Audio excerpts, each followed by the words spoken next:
وہ کہاں پر ہے, کس حالت میں, پرواہ نہیں, 4 بجے سے پہلے پہلے حاضر ہو جائے. مطلب کہ وزیر اعلیٰ ہے صوبہ کا, وہ پورا صوبہ چلا رہا ہے, اس کو آرڈر آ جائے کہ کل شام 4 بجے آپ حاضر ہو جائیں.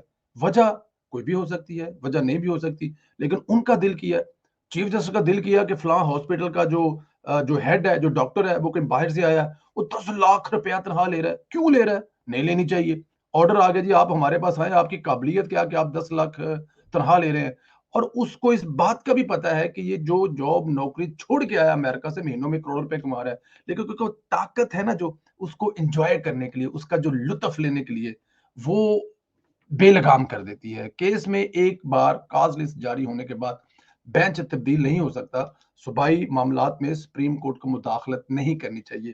یہ وہ پوائنٹ ہے کہ صوبائی معاملات میں سپریم کورٹ کو مداخلت نہیں کرنی چاہیے. منصور علی شاہ صاحب کا اس حوالے سے ایک ویڈیو شارٹ بھی ہے, وہ بھی میں مطلب سنایا جا سکتا ہے, لیکن شاید آپ لوگوں نے سنا ہوگا. یہ بہت اہم چیز ہے, اس میں کوئی شک نہیں ہے. جب صرف ایک شخص کے پاس ساری پاور ہوتی ہے تو وہ ایک گالی بن جاتا ہے, وہ شخص ڈکٹیٹر بن جاتا ہے, جیسے ثاقب نثار بن گیا تھا. انتظامی اور حکومتی معاملات میں بے جا دخل اندازی کرتا تھا, ہر ایشو پر از خود نوٹس لیتا تھا. کبھی وہ ہاسپٹل ٹھیک کرنے کے لیے ہسپتالوں کے اچانک, اس کا کچھ لینا دینا نہیں ہسپتالوں سے, ہسپتالوں میں آ کے ڈاکٹروں کو ذلیل کر رہا ہے. پھر ایک دن اس کو خیال آیا کہ ملک میں ڈیم نہیں ہے, وہ ڈیم بنانے چل پڑا. اس نے پوری دنیا سے اربوں روپیہ اکٹھا کیا, کچھ خود کھا گیا, کچھ ساتھ والوں کو کھلا گیا, حالانکہ یہ اس کا کام نہیں ہے یہ ڈیم بنانا. تو اس لیے کہا جا رہا ہے کہ جب اتنی طاقت ملتی ہے تو ایک شخص ڈکٹیٹر بن جاتا ہے. یہی بات منصور علی شاہ صاحب کر رہے ہیں کہ از خود نوٹس ایک شخص لیتا ہے, خمیازہ ساری عدلیہ کو بھگتنا پڑتا ہے. عدلیہ کا مطلب ایک چیف جسٹس تو نہیں, تمام جج سپریم کورٹ ہیں, تو ایسے فیصلے بھی انہی کے ذریعے ہونے چاہیے. منصور علی شاہ صاحب نے اپنے فیصلے میں ثاقب نثار کے پاناما بینچ کا بھی حوالہ دیا اور بتایا کہ وہاں کیسے اختیارات کا غلط استعمال کیا گیا. اب پاناما والے معاملے میں آپ دیکھ لیں کہ سپریم کورٹ کا جو جج ہے, چیف جسٹس ہے, وہ ایک عدالت یا دو ایک رکنی فیصلہ کر رہے ہیں, یا ان کو بتایا گیا ہے کہ 6 مہینے میں میرا حکم ہے, اس کا فیصلہ کریں. پھر اس کے اوپر ایک جج لگا دیا کہ نظر رکھو کہ یہ کچھ گڑبڑ تو نہیں کر رہے. جب آپ نظر رکھیں گے تو انصاف کیسے ہو سکتا ہے؟ میں سمجھتا ہوں کہ سپریم کورٹ میں اس وقت جسٹس سجاد علی شاہ والی صورتحال پیدا ہو چکی ہے. یوں کہا جا سکتا ہے کہ موجودہ چیف جسٹس ساتھی ججوں کا اعتماد کھو چکے ہیں. اس کے تحت ماضی کی غلطی فیصلوں کی پاداش میں انہیں استعفے دینے پر غور کرنا چاہیے. یوں ملک ایک بڑے بحران سے بچ سکتا ہے. دوسری طرف پارلیمنٹ بھی سوال اٹھ گئے ہیں. بلاول بھٹو نے مطالبہ کیا ہے کہ یہی عدلیہ تھی جس نے فیصلہ کیا تھا. حکومت کا مطلب صرف ایک وزیر اعظم نہیں بلکہ پوری کابینہ ہے. اس طرح کابینہ سپریم کورٹ آف پاکستان صرف ایک چیف جسٹس آف پاکستان نہیں, یہ سپریم کورٹ کا ہر رکن ہے. اب اس پارلیمنٹ کو فیصلہ کرنا چاہیے کہ کیا ہوگا. بلاول بھٹو کا کلپ آپ نے سب نے سنا ہوا ہے. اچھا, آج کی سماعت کی بات کریں تو حکومت سے پہلے سماعت سے پہلے رات کو نئے اٹارنی جنرل کا باقاعدہ تقرر کیا. بیرسٹر منصور عثمان کو اٹارنی جنرل لگا دیا گیا. یہ وہی بیرسٹر ہیں جن کے نام پر چند روز پہلے چیف جسٹس نے اعتراض کیا تھا. یعنی وہ نہیں چاہتے کہ جو عثمان منصور ہے ان کو اٹارنی جنرل لگایا جائے.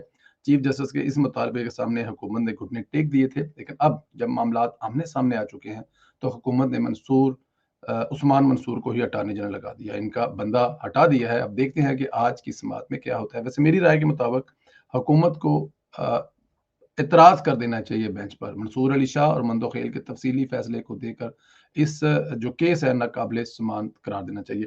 اچھا, منصور علی شاہ اور مندوخیل صاحب جو دو جج ہیں, ان کے بارے میں اگر بات کریں تو یہ دونوں کے دونوں جو ہیں, ان کے بارے میں کسی قسم کی کوئی ایسا سابق ریکارڈ نہیں ہے کہ یہ کسی پارٹی کو فیور کرتے ہیں یا یہ کوئی خاص. ان کے بارے میں مشہور ہے کہ آزاد ہیں, اپنے فیصلے خود کرتے ہیں, ایماندار ہیں, اور ان پر کسی قسم کا اس سے پہلے کوئی الزام نہیں ہے کہ انہوں نے کسی کو کوئی فیور دی ہو. جیسے کہ موجودہ چیف جسٹس بندیال صاحب ہیں, ایک ہی طرح کے فیصلوں میں وہ دو چیزیں کر رہے ہیں. ایک وقت کہتے ہیں کہ یہ گنتی ہونی چاہیے فلاں فلاں رکن کی, اور اسی قسم کے کیس میں آگے جا کے کہتے ہیں گنتی نہیں ہونی چاہیے. مطلب جب ان کو ضرورت پڑی تو انہوں نے کہا جی کہ اس کو ادھر سے پکڑ یوں کر لیں, تو جب دوبارہ وہی صورتیں پیدا ہوئی تو ادھر سے پکڑ کر ادھر کرنے لگا, نہیں آپ ادھر سے نہیں, آپ ادھر سے پکڑ ادھر کر کے لے گئے, کیونکہ اس وقت ادھر سے ادھر لانے والا جو سوٹ کرتا ہے.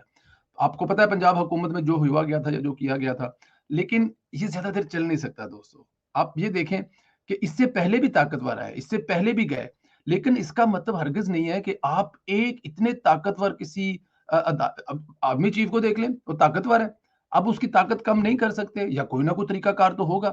یا پھر جو جنرلوں پہ الزام لگتے ہیں, ان کے الزام جو ہیں وہ بھی اندر ہی اندر رہتے ہیں، ہمیں پتہ نہیں لگتا. اسی طرح چیف جسٹس ہے، اسی طرح جو جج ہیں سپریم کورٹ کے، وہ کچھ کر لیں.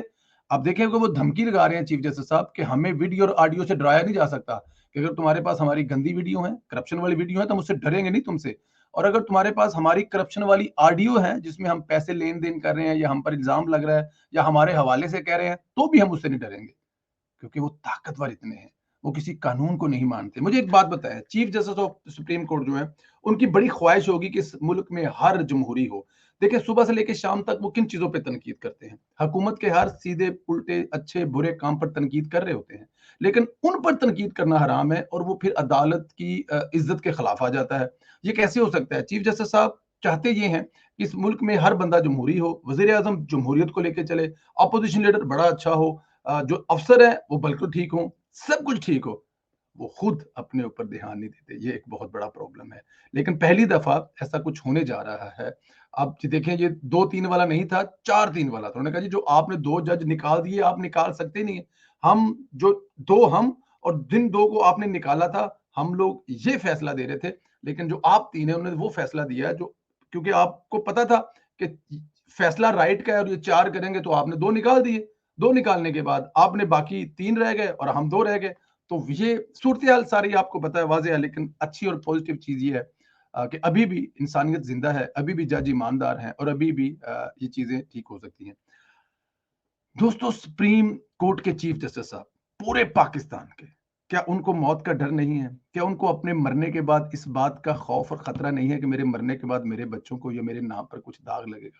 اگر ایک گاؤں کا نمبردار، ایک گاؤں کا پنچایت کرنے والا، ایک گاؤں کے جو نمبردار صاحب جو 50 سال تک گورنمنٹ کا ٹیکس جمع کرتے رہے، ان کو اپنے مرنے سے پہلے پورا ڈر تھا کہ میں اگر مر جاؤں تو میرے مرنے کے بعد میرے نام پر کوئی داغ نہ لگے، میری اولاد کو کچھ نہ کہے. وہ اس کے لیے اپنی زمین چھوڑ کے جا رہا ہے. میرے مرنے کے بعد اگر میرے کھاتے میں کوئی پیسے نکل آئے تو خدا را ان کو زمین کو بیچ کر وہ گورنمنٹ کو جمع کروا دے.